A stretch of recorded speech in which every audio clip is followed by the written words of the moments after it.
हमने अपनी clinical practice के दौरान अक्सर लोगों को ये कहते हुए सुना है कि हम तो जो काम करते हैं उसी दौरान ही हमारी वर्जिश हो जाती है, तो इसलिए हमें फिर अलग से वर्जिश करने की ज़रूरत नहीं है। इस बारे में हम बात करेंगे कि ये बात किस हद तक दुरुस्त है। मेरा नाम डॉक्टर मलीहा है और मैं क्लिनिकल फिज़ियोथेरेपिस्ट हूँ।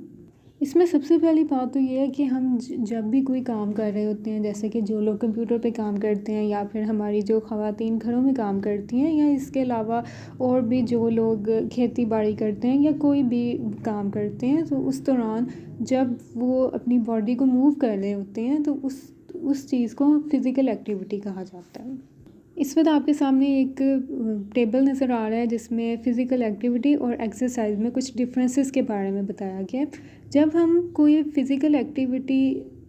एक्सरसाइज की नीयत से करते हैं तो उस पे हमारी बॉडी बिल्कुल और तरह से रिस्पॉन्ड करती है। हमारे जिस्म में कई तरह के हार्मोन्स बनते हैं और इसके अलावा हमारे जिस्म में कई तरह के ऐसे सिग्नल्स जाते हैं जो कि जब हम आम फिज़िकल एक्टिविटी कर रहे होते हैं अपने काम के दौरान, तो उस दौरान या तो वो उस तरह से वो हार्मोन्स और जो जिसमें हमें सिग्नल्स जाने होते हैं वो नहीं जाते, या फिर वो उतने ज़्यादा नहीं जाते जितने जब हम एक एक्सरसाइज करते हैं, यानी कि एक प्लान करके और फोकस्ड होके हम सिर्फ एक्सरसाइज की नीयत से कोई फ़िज़िकल एक्टिविटी कर रहे होते हैं, चाहे हम वॉक ही कर रहे हों। अब जैसे एक इंसान है वो वैसे काम के दौरान उसको चलना फिरना ज़रूर पड़ता है, उस दौरान उसकी फ़िज़िकल एक्टिविटी ज़रूर हो जाती है, लेकिन उसको एक्सरसाइज नहीं कहा जा सकता। जब हम वॉक करते हैं ये सोच के कि हमने इतने मिनट्स करनी है और उसके अलावा हमारे जहन में कोई ना कोई एक पर्पस भी होता है कि हमने इसके नतीजे में ये हासिल करना है,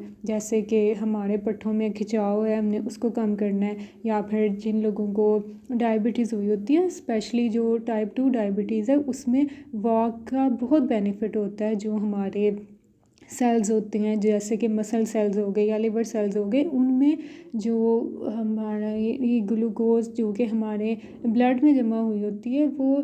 एक्सरसाइज के नतीजे में वो उन सेल्स तक चली जाती है और उस वजह से फिर जो ब्लड शुगर लेवल है वो कम हो जाता है। तो एक्सरसाइज के नतीजे में हमारी बॉडी में कई चीज़ें बेहतर हो सकती हैं,